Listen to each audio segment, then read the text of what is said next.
Hello and welcome to another episode of Hospitality Hotdish, fresh from the oven. I am Kate Conroy, Vice President of Strategic Partnerships here at Hospitality Minnesota, which is a member-driven organization dedicated to educating, supporting, and advocating for Minnesota's hospitality industry. What you can expect from the Hotdish are conversations with restaurants, hotels, resorts, campgrounds, and the allied members who support those businesses in the state of Minnesota. We release a new episode every other Thursday, so be on the lookout for those.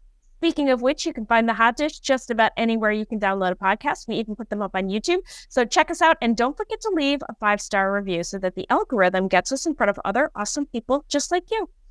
With me today is our very own Jill Sims, the Director of Government Relations here at Hospitality Minnesota. Jill, say hi and let the audience hear your voice. Hello, everyone, and thanks for having me, Kate. It's my pleasure. We are going to jump right in. Hard-hitting question, Jill. What is your favorite hot dish? Tater tot, obviously. I think, are you a Minnesotan if you don't love tater tot hot dish? It's a really good answer. And I have to tell you, having recently relocated, I'm not sure I've ever had tater tot hot dish. I'm still waiting for somebody to give me the recipe. Oh, gosh. Well, we'll have to make one for the office then. I love that you just slipped right into the accent. Oh, gosh. Yeah. I have to tell you, when I did live out east for a while, I lived in Washington, D.C., and we did an office potluck, and I did make a tater tot hot dish for my office. They were kind of from all around the U.S., but we represented a congressman from Washington State, and they did love it. And actually, in D.C., the Minnesota delegation has a hot dish competition. So Minnesota tater tot hot dish does indeed make its way outside of Minnesota. That is fabulous. That makes me so happy and proud to be a Minnesotan. It should. All right, Jill, in terms of hospitality, what is your why? My why. So I think it really stems back to my family roots. My grandmother and great-grandmother came from Italy, and they immigrated through Philadelphia. My great-grandfather had a fish market or like a station, if you will, in the Italian neighborhoods in South Philly. And my great-grandmother and grandma ran restaurants in Atlantic City as well as Philadelphia. And so I think part of that just is embodied in my soul, right? For my family, my parents happened to be small business owners, not in hospitality, but adjacent allied industries. My parents actually met driving taxi cab. So my dad owned a cab company and my mom was driving cab. In her 20s, she was actually doing tours out east as a tour director in the fall for like leaf peeping tours. And then in the winter, she went to Colorado and worked at a ski resort. And then in the summer, she came back to Minnesota and did several jobs sort of on the, taxi driving. She did a few other things. So while we haven't, in my lifetime had a hospitality business, it's sort of ingrained in our family. And the why really comes from just gathering around people. I think people are so important. I was reading a quote actually out of Mama D's cookbook earlier this week, and it said something about like money isn't what's important. Like the Brinks truck doesn't follow you to your grave. People do, right? People are so important. And to me, that's where hospitality really comes in. I love to host. I love to travel. I love to gather with my friends. And so not only is hospitality a passion point for me, but also professionally, right? That was a big driver into accepting this role, is really supporting the industry that I just absolutely love. And really my hobbies are travel and exploring and eating and enjoying beverages. So yeah, that's my why. I love that. I was just thinking back to, I think I first met you right before Thanksgiving and you described how everybody was coming into town and your plan for hosting was so intricate and specific. I was so blown away and impressed. And you are the person I want to be when I grow up now. Well, thank you. I think you actually helped me out and hooked me up with some.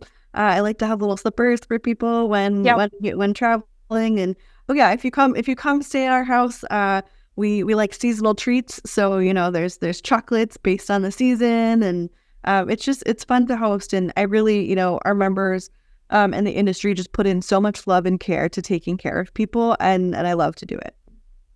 That's a great answer. All right, we're going to take a quick break and we'll be right back. Okay, we are back. Jill Sims, government relations expert for Hospitality Minnesota. What is your favorite Minnesota escape? Ooh, it's hard to pick because I think different seasons have different places. But I will say my favorite escape is probably my fiance. His parents are up on Lake Ida. So I love nothing better than going up to the lake in the summer and with a good book, session's over. So you can find me in one of the lawn chairs, reading my book, out on the boat, reading my book, or just hanging out with the dogs. And shout out to Carlos Creek Winery, Zorba's. Those are some of my favorite stops. Pike and Pint up in Alexandria. But really, I mean, we're so lucky in Minnesota. You can go all four corners of the state within the metro, and there are many amazing things to do. But I would say if I had to pick one, it would be up north on Lake Ida. That's a great answer. I love it. Jill, what keeps you up at night? Well, being in government relations, I think one of the biggest challenges is advocating for our industry. It's something that I feel very passionate about, that I love. We talked about earlier how much I love this industry. But right now, our legislative makeup is tough. There are a lot of bills, even this session alone, so 2024, I think we're probably close to 2,000 bills that have been introduced just between, the first couple weeks of session. And last year, 2023, was a historic year for spending and passing policies, some good, some challenging to implement. And I think that's what really keeps me up. How do we balance offering policies and benefits that grow our society without putting an undue burden on our businesses? And that is really the key in helping communicate to legislators that one size doesn't fit all. So what might work for some businesses doesn't work for other businesses. That's really what keeps me up at night, and making sure that we're enabling all of our operators to continue to operate in the best way that they know how. Uh-huh. So my next question, you kind of already answered it. The next question is, talk a little bit about what you do for Hospitality Minnesota. And I think it's probably obvious at this point, but do you want to try to answer that a little bit? Absolutely. So I'm the director of government relations, and I get to do all things advocacy. So that really encompasses helping set our legislative agenda. We are a member-driven association, so I work with our members to regularly be in conversation, to know what their priorities are, to know what maybe a bill might be to fix a business challenge that we have. So set those priorities and then help them get across the finish line. So I probably spend about 70% of my time lobbying and doing advocacy at the state level. We also engage sometimes on municipal issues or even federal issues.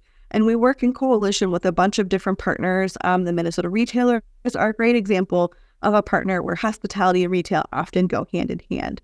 But bottom line, at the end of the day, my job is to help connect our members to elected officials and elected officials to our members. It's really important that we're able to bring those stories and talk about the good legislation and the bad legislation, right? So I like to play offense as much as possible, right? And pass bills that are positive for our industry, but I play a lot of defense. I think Earn Sick and Save Time is a great example of a bill where we had to, and paid family medical leave, right?